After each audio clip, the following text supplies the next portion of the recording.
Boa noite, pessoal. Tudo bem com vocês?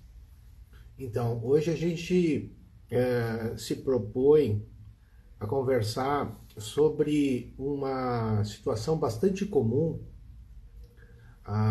na vida das pessoas, porque cada vez mais a população está envelhecendo, né?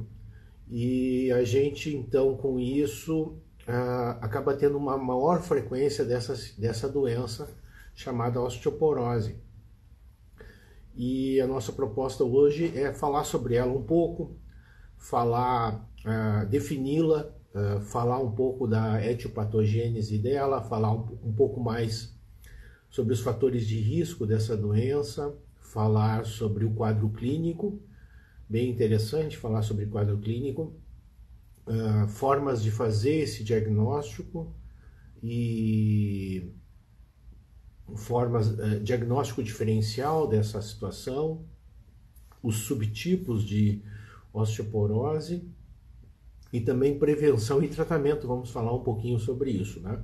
A proposta, então, ela complementa a minha proposta aqui de falar sobre algumas doenças reumatológicas mais comuns. Às vezes a gente fala de uma situação mais rara, né? Então, para a gente começar, vamos definir a osteoporose, né? O que é a osteoporose? Então, osteoporose é uma situação em que o nosso esqueleto, os nossos ossos, né? Eles se alteram, eles se tornam mais frágeis, né? Diminui a massa óssea deles, que nós temos um instrumento para medir chamado densitometria. A arquitetura óssea também se modifica, uma arquitetura normal passa a ser anormal, e essas alterações no osso, né, que ocorrem em todo o esqueleto, em todos os ossos do esqueleto, alguns ossos sofrem um pouco mais que outros, aumentam o risco de fratura, aumentam o risco de quebrar um osso, né? Então, a osteoporose nada mais é do que uma fragilidade óssea que aumenta o risco de fratura. Nós vamos ver que o diagnóstico pode ser feito de algumas formas, né, incluindo o aparecimento da própria fratura.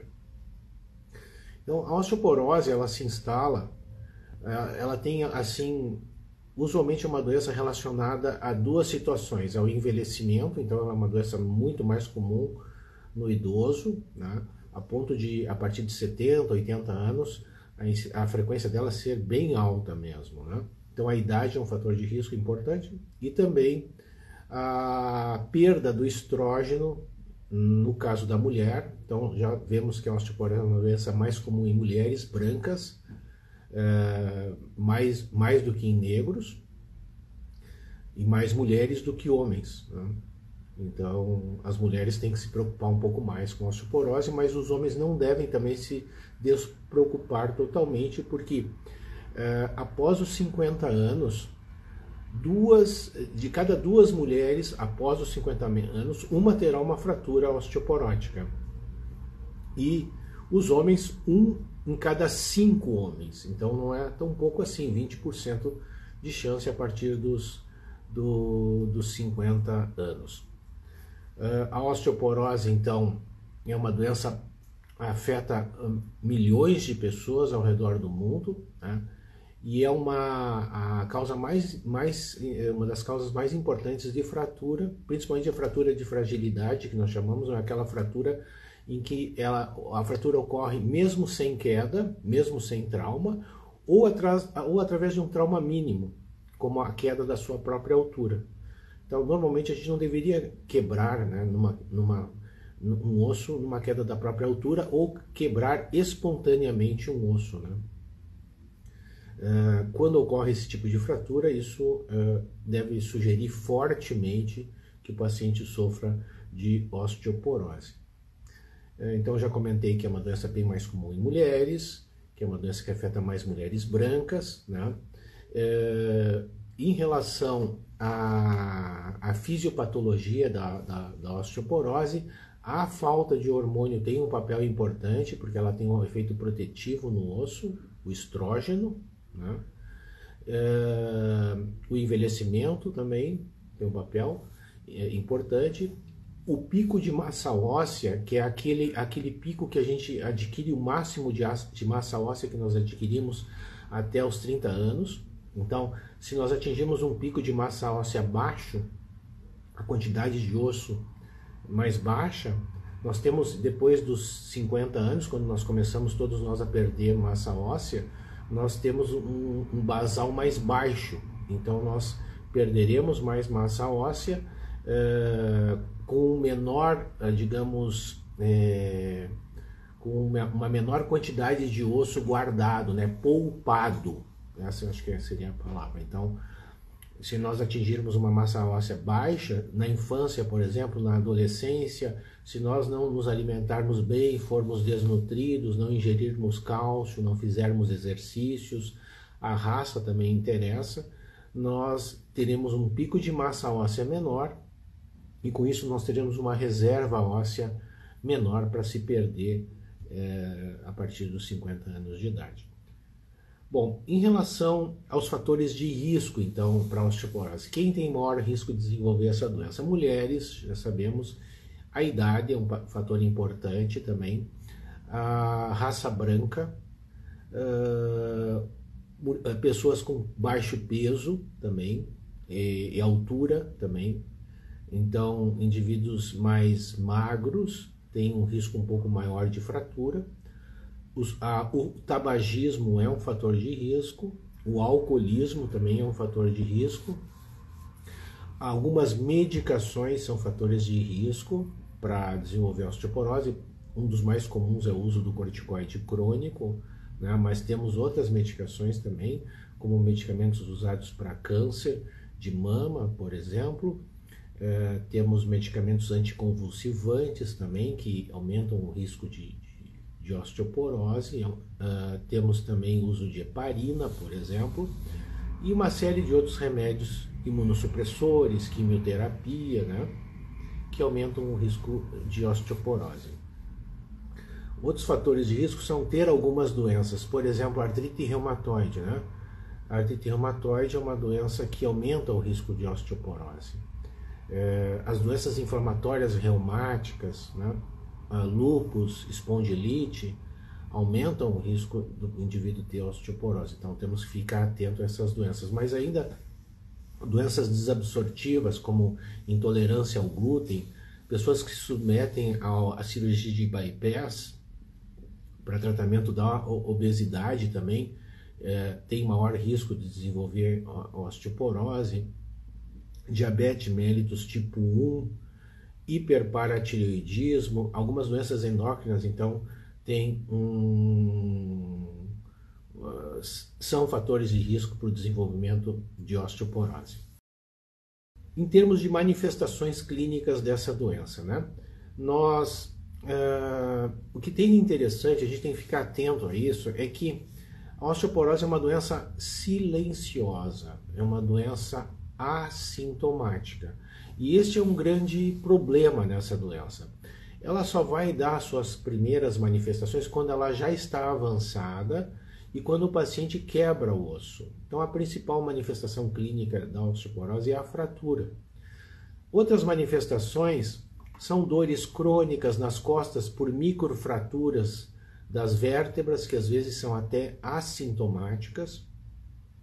Só um detalhe falando do quadro clínico, quais são os locais mais comuns de fratura por osteoporose?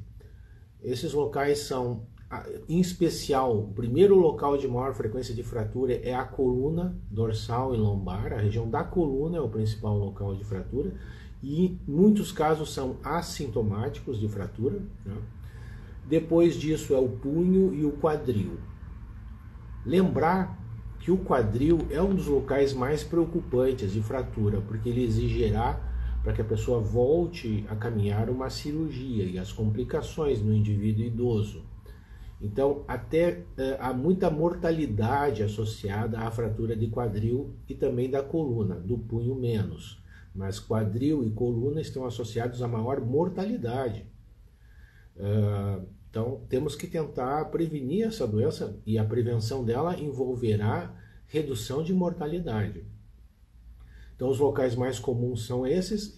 A principal manifestação é tardia dessa doença, que é a fratura. Usualmente, o paciente com fratura de quadril, ele vai ter uma queda com a fratura, ou uma fratura antes da queda mesmo, uma fratura espontânea, e ele não vai poder mais caminhar. Usualmente é assim. Na coluna, ele pode ter fratura e não ter dor, mas ele pode ter, às vezes, uma dor intensa na coluna também. Às vezes, só com se inclinar para frente ou cair sentado, ele pode desenvolver esse quadro. Eu já vi alguns pacientes com esse tipo de quadro. Fraturas também na asa do sacro, é um local comum. Também no punho, né, um outro local comum. Nas costelas e também no úmero, né, nesse osso aqui do próximo aos ombros. São os locais mais comuns de fratura osteoporótica, principalmente em ossos ricos em osso trabecular, que a gente chama. Então, salientar que, outra coisa importante, salientar que, sabe aquelas dores que às vezes a gente sente e a gente diz, isso é pela osteoporose. Frequentemente essas dores não são por osteoporose. Como eu comentei, a osteoporose, até fraturar, ela costuma ser assintomática, ela não dá sintomas. Então, muitas vezes há equívoco aqui. As pessoas não sentem nada e acham que não tem osteoporose, e tem osteoporose. E também elas sentem alguns sintomas de dor crônica na mão ou em outros locais, até mesmo na coluna, crônicas, arrastadas, e elas atribuem a osteoporose e muitas vezes essas dores não são por osteoporose. Então temos que ficar atento a esses detalhes. Em relação ao diagnóstico dessa doença, há 3 formas de diagnosticar a osteoporose. A primeira delas, infelizmente, é quando a doença se manifesta por fratura. Então essa fratura da sua própria altura ou uma fratura espontânea, nos locais mais comuns, costumam ser coluna, quadril e punho, né? Então, uma fratura súbita, normalmente o paciente já perdeu 20%, 30% da sua massa óssea, é uma forma mais dolorosa de fazer esse diagnóstico. O ideal é que nós façamos esse diagnóstico mais precoce, antes da fratura. Para que isso ocorra, há necessidade de fazer um exame chamado densitometria óssea. A densitometria óssea permite esse diagnóstico muitas vezes mais precoce, né? Nós avaliamos lá alguns parâmetros da densitometria e podemos classificar o paciente como tendo osteoporose se ele tiver um T-score menor que 2,5, ou um T-score entre -1 e -2,5 nós chamamos de osteopenia, e acima de -1 nós chamamos de osso normal. Então esse diagnóstico é através de um exame, né, que está indicado em todas as pessoas a partir dos 65 anos ou em pessoas com menos idade, mas com fatores de risco para osteoporose. Não, o exame pode ser indicado antes dos 65, tanto para homens quanto mulheres, desde que haja fatores de risco. E para todos acima de 65, esse exame deve ser feito rotineiramente, pelo menos um deles, para fazer diagnóstico um pouco mais precoce de osteoporose.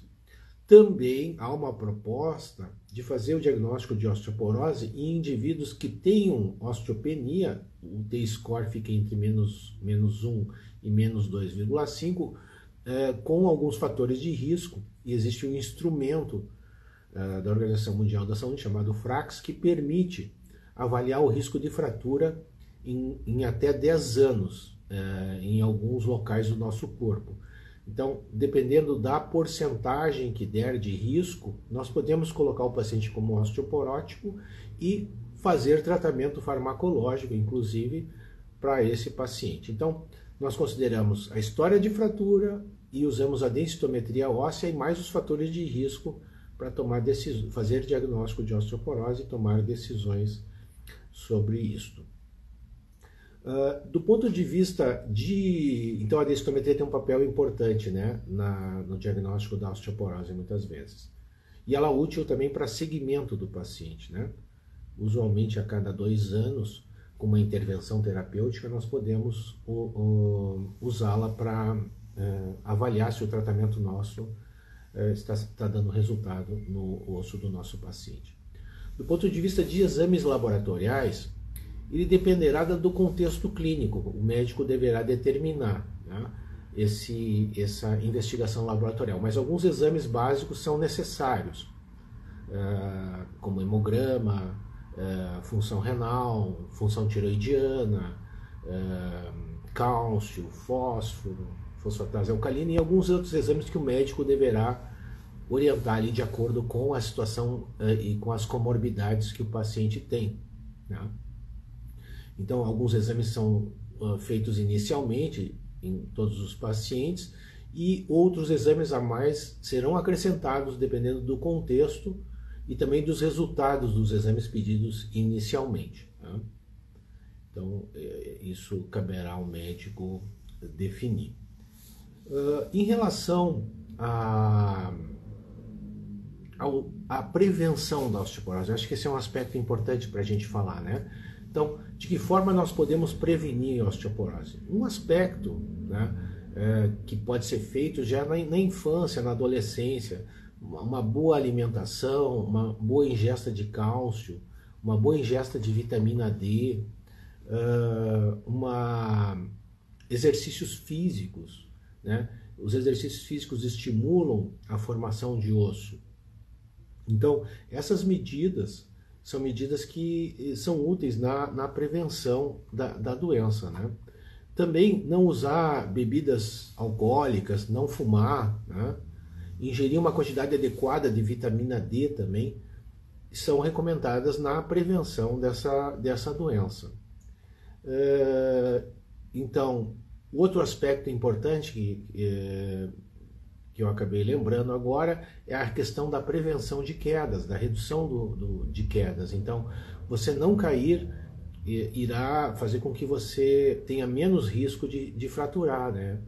Então, essa é uma forma também interessante de prevenir uma fratura, observando a questão da queda. Por exemplo, como é que você pode minimizar uma queda? Vou dar alguns exemplos, há inúmeros, mas alguns importantes. Manter o local bem iluminado, evitar subir em bancos, evitar escadas, né? Outro aspecto importante, evitar assim, ambientes externos que você não conheça bem. Isso também é um aspecto importante.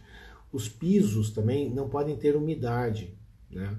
Então manter secos os pisos, usar fitas antiaderentes nos banheiros, tudo isso tem apoio para as mãos em locais mais lisos, no banheiro, por exemplo, tem um papel importante na prevenção da queda, que aumenta o risco de fratura. Também os exercícios têm o potencial de, além de aumentar a formação de massa óssea ou diminuir a perda de massa óssea, ele tem a capacidade de reduzir a chance de quedas também. Então, manter os músculos fortes, né, melhora o equilíbrio. Isso é importante também na prevenção de queda. Também uma coisa importante para ser comentada é alguns remédios. Alguns remédios sedam mais os pacientes ou causam hipotensão, né? Então, orientar que o paciente, na hora de levantar, ele sente um pouco e espere para a segunda etapa de levantar, principalmente pessoas que tomam antihipertensivos ou que tomam medicamentos sedativos à noite. Na hora de levantar tem que ter um pouco mais de cuidado, né? Tentar acordar bem sentado para não cair quando levantar. Isso é um aspecto também importantíssimo, né? Se você também puder evitar o uso de corticoide a longo prazo, você reduz a chance dessa pessoa desenvolver osteoporose. São formas de prevenção.